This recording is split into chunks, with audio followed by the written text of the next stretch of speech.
Morning students, உங்கள் மொழி மேக்ஸ்லேருந்து Thenmozhi teacher பேசுகிறேன். இன்றைக்கி 10th ஸ்டாண்டர்ட் மினிமம் மெட்டீரியல் அதில் ஸ்டாட்டிஸ்டிக்ஸ் பாடம் படிக்கலாம். அதாவது தமிழ் மீடியத்தில் புள்ளியியல்.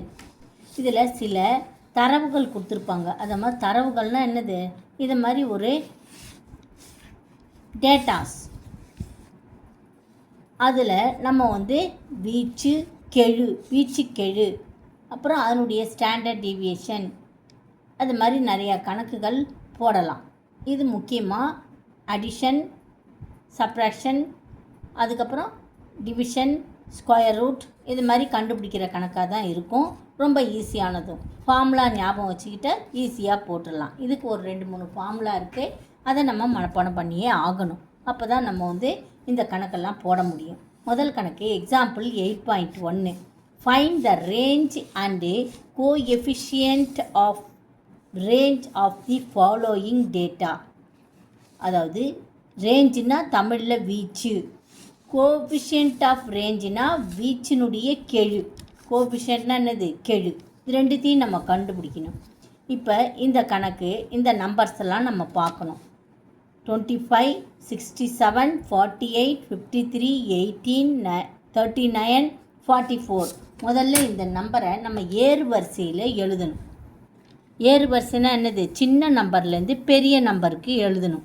இப்போ 25, 67, 48, 53 இதில் சின்ன நம்பர், ரொம்ப சின்ன நம்பர் 18.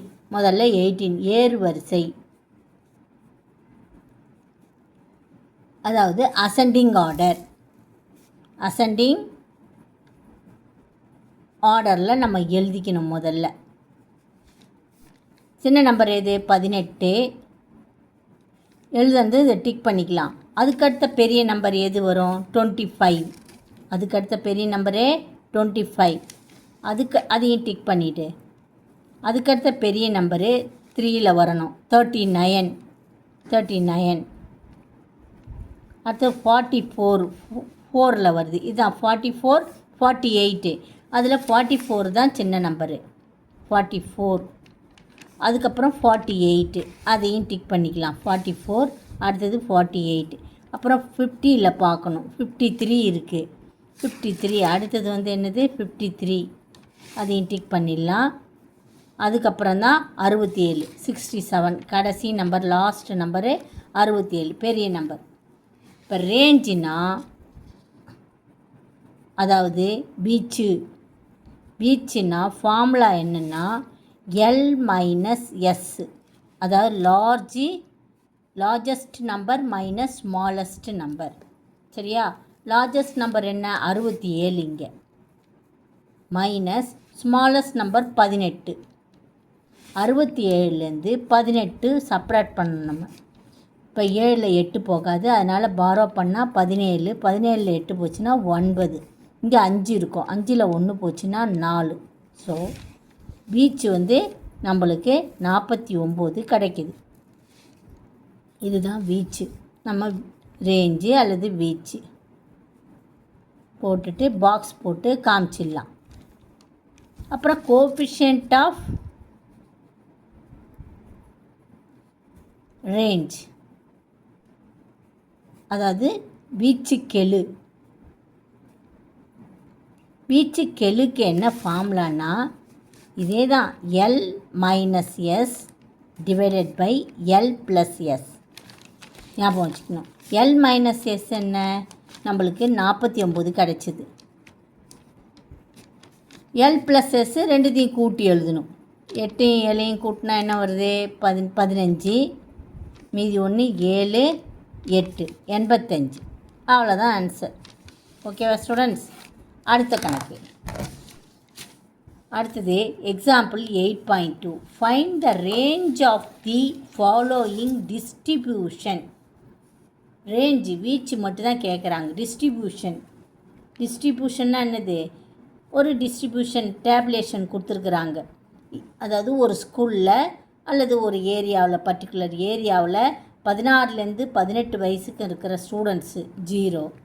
18லேருந்து 20 வரைக்கும் இருக்கிற ஸ்டூடெண்ட்ஸ் 4 பேர். அப்புறம் 20லேருந்து 22 ஏஜ் வரைக்கும் இருக்கிறவங்க 6 பேர். இந்த மாதிரி கொடுத்துருக்குறாங்க. நம்ம இதில் வந்து ரேஞ்சு கண்டுபிடிக்கணும். நம்ம ரேஞ்சுனா வீச்சு. வீச்சுன்றது என்னது? Large minus small. இதில் லார்ஜ் டிஸ்ட்ரிபியூஷன் எது? 28. ஸோ 28லிருந்து நம்ம எதை கழிக்கணும்? ஸ்மாலஸ்ட் எது? 16. 28லேருந்து 16 போச்சுன்னா ஸ்மாலஸ்ட்டு நம்மளுக்கு வந்து 18. 16 இல்லை 18. 28 மைனஸ் 18. ஸ்மாலஸ்ட்டு இது வந்து என்ன வரும் நம்மளுக்கு? 18. ஸ்மாலஸ்ட்டு 16 கிடையாது, 18. So 28 minus 18. So 28 minus 18 equal to 10 வருடங்கள் அப்படின்னு சொல்லிட்டு 10 இயர்ஸ் இங்கிலீஷில். அவ்வளோதான் ரேஞ்ச். ஓகே, லார்ஜ் வந்து 28, ஸ்மாலஸ்ட் வந்து என்னது? 18. 28 மைனஸ் 18 10 டிஃப்ரென்ஸ். ஓகே, அடுத்த கணக்கு.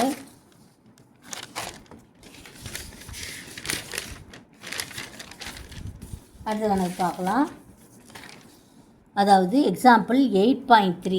த range of the set of data is 13.67 and the largest value is 70.08. Find the smallest value கேட்குறாங்க. இப்போ ரேஞ்சு என்னென்ன கொடுத்துருக்குறாங்க? ரேஞ்சுனா என்னது? வீச்சு கொடுத்துட்டாங்க. வீச்சு எவ்வளோவாமா? 13.67.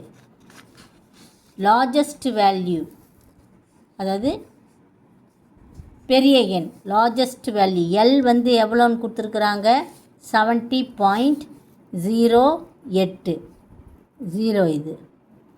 இப்போ நம்மளுக்கு ஸ்மாலஸ்ட் வேல்யூ என்னன்னு கேட்குறாங்க. அப்போ ரேஞ்ச் ஈக்குவல் டு ஃபார்முலாவில் எழுதுவோம், எல் மைனஸ் எஸ். ரேஞ்ச் எவ்வளவு? 13.67 ஈக்குவல் டு லார்ஜ் எவ்வளவு? 70.08 மைனஸ் எஸ்ஸை இந்த சைடு கொண்டு வா, ப்ளஸ் ஆகிடும். 70லேருந்து நம்ம 13.67 செப்பரேட் பண்ணணும். எப்படி செப்பரேட் பண்ணணுன்னு சொல்கிறேன் பாரு. இந்த சப்ராக்ஷன்லாம் செய்யறதுக்கெல்லாம் சிரமப்படுறீங்க நீங்கள். பாயிண்ட் எப்படி எழுதணும்? பாயிண்ட்டுக்கு அப்புறம் 2 நம்பர் வருது, கரெக்டாக நேராக எழுதணும். 8லேருந்து 7 போச்சுன்னா 1. இங்கே பாரோ பண்ணால் இங்கே முதல்ல பாரோ பண்ணணும், 10 ஆகும். 10லேருந்து 1 நம்ம வாங்கும்போது இது 10 ஆகிடும், இது 9 ஆகிடும். ஓகே, 10ல் 6 போச்சுன்னா 4, 9ல் 3 போச்சுன்னா 6, இங்கேருந்து 1 போயிடுச்சு, அதனால் 6 மைனஸ் 1 5. ஸோ 56.41. ஓகே, இதெல்லாம் ஈஸியான கணக்கு. இந்த கணக்கை முதல்ல போட்டு ப்ராக்டிஸ் பண்ணுங்கள். இது வந்து என்னது? ரேஞ்ச் இல்லை, இது ஸ்மாலஸ்ட் வேல்யூ தான் கேட்டிருக்கிறாங்க. சிறிய எண், சிறிய மதிப்பு கேட்டிருக்கிறாங்க. அதை நம்ம கண்டுபிடிச்சிருக்கிறோம். ரேஞ்சை கொடுத்துட்டு லார்ஜ் வேல்யூயும் கொடுத்துட்டு நம்மளுக்கு ஸ்மாலஸ்ட் வேல்யூ கேட்டிருக்கிறாங்க, நம்ம கண்டுபிடிச்சிருக்கிறோம். ஓகேவா ஸ்டூடெண்ட்ஸ்? மீதி அடுத்தது 5 மார்க் கொஸ்டினை நாளைக்கு பார்க்கலாம். இன்றைக்கி இது போதும். இந்த கணக்கை நல்லா படித்து பயன்பெறுமாறு கேட்டுக்கொள்கிறேன். நன்றி, வணக்கம்.